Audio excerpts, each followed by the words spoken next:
আসসালামু আলাইকুম আরহামতুল্লাহ। প্রিয় বন্ধুরা, নিয়মল শিক্ষা চ্যানেলের পক্ষ থেকে জানাই আন্তরিক মুবারকবাদ ও সালাম। আজ এই ভিডিওতে যে আমলের কথা বলবো সেটা একটি পরীক্ষিত আমল। এই আমলটি করলে মাথা ব্যথা রোগী ভালো হয়ে যাবে, মাথা ব্যথা বন্ধ হবে।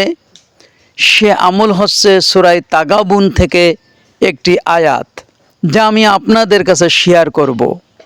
যে আয়াতটি পাঠ করলে আল্লাহর রহমতে মাথা ব্যথা পরিপূর্ণ ভালো হয়ে যাবে।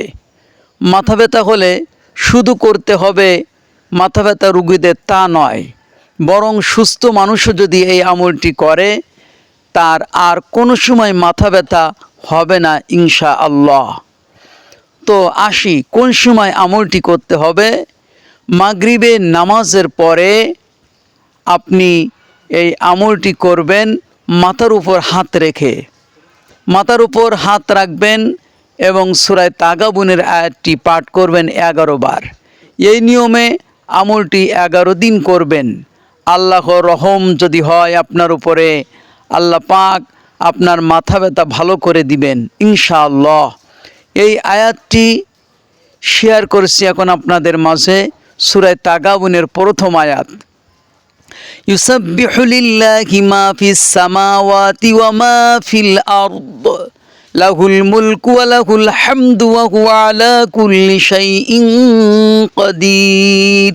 আবার বলছি, ইউসাব্বিহু লিল্লাহি মা ফিস সামাওয়াতি ওয়া মা ফিল আরদ লাহুল মুলকু ওয়া লাহুল হামদ ওয়া হুয়া আলা কুল্লি শাইইন কাদির।